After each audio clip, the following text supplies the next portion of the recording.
First thing is, you don't want your engine seizing up. Always make sure you've got the correct amount of oil in it, and also the right spec of oil. So make sure you top that oil up from your dipstick. Your dipstick is here, and you need to make sure that is sitting right there. You can see there, mine's in halfway between minimum and maximum, so it's okay. So I don't need to top that one up. That's the first thing you need to do. Second, always make sure you've got enough coolant. Make sure you top that up. So make sure the engine has cooled down, otherwise you'll get the water spluttering out and you might scald yourself. Make sure the system has depressurized before opening it, and also don't open it right away. Just in case, just give it a little bit of a turn.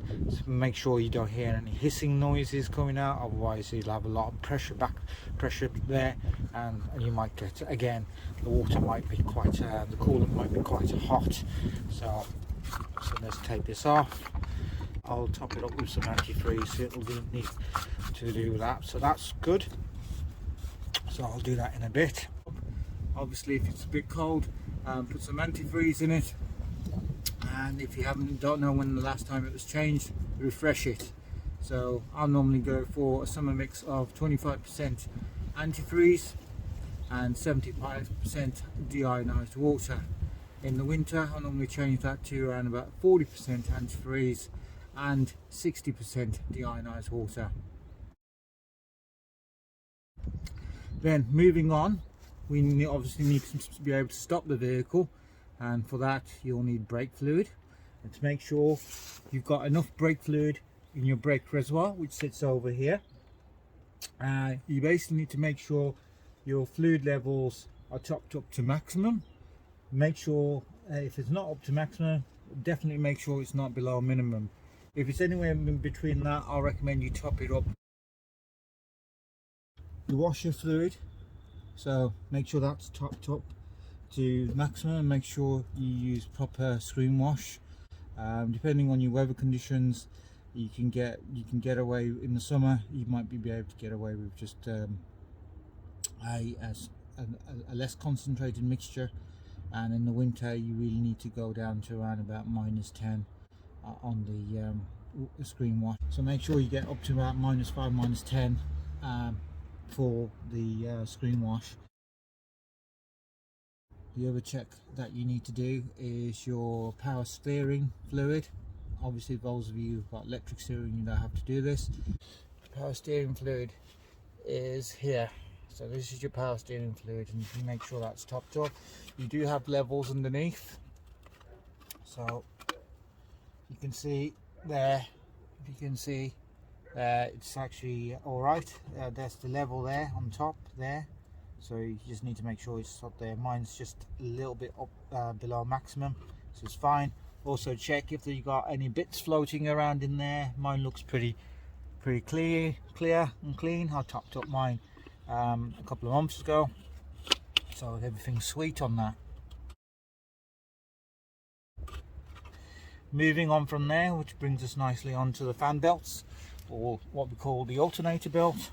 Now the alternator belt is this one here, and as you can see, there's your alternator, and that's why it's called an alternator belt or a fan belt. It connects a few systems. You've got your alternator, you've got your high pressure fuel pump on the diesels, and you've got your power steering film. So if that snaps, then you're going to be in big trouble. You're going to break down. Basically, your engine's going to cut out because it's driven off the high pressure fuel pump, and therefore you won't have any fuel in your fuel rail. You won't have any pressure in your fuel rail, therefore your injectors won't work. So that kind of is a bit of a bummer, really. So yeah, and the way that you check the condition of the belt is you just have to twist it. Well, you can't see it from here. I've got the cover on at the moment. Basically, this is your alternator, or what we call a fan belt. Basically, there's a serpentine belt that goes all the way around, a few pulleys, on the engine, and down there it goes round, and there you have your alternator down here. Okay, and you can check this by basically looking at the condition of your fan belt and seeing if it's frayed or worn out, or edges of being stripped. Or the other way is the best way to do it is you actually need to see the inside of your fan belt. Right, you can see down there with my finger pointing is the fan belt being looped around. Now that's showing the other side of the fan belt, which I needed to insert, and that looks pretty good to me. There's no cracks on the ridges, so this fan belt is in good condition. And the other belt is underneath there, isn't so good, because I've checked that one before, and that one has got issues, so that's not looking too good down there. So I'll have to set some time to change that. So if it's not cracked, it's fine. If it starts appearing to be cracked, it's best to change it. Between 30 to 60,000 miles, I would actually change it. I think the warranty period of most belts is about 100,000 kilometers, which works out about 60,000 miles anyway. So 60,000 miles, yeah, get your fan belt changed. And if you don't know when it was last changed, then change it anyway.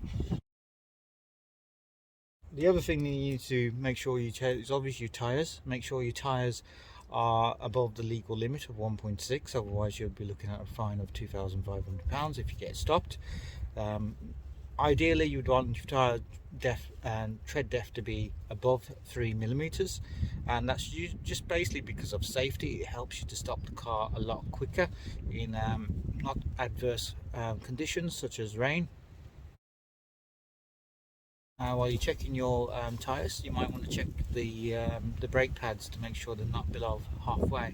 If they are below halfway and the light has to come on, don't wait for the light to come on. Get your brake pads changed. It's just a peace of mind and safety, and it will stop excess wear and tear on your brake discs as well. So that covers it from me for today. I look forward to seeing you again. I hope you like my other videos as well, and please do click on the subscribe button.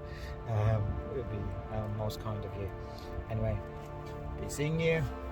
Happy motoring. Enjoy the summer.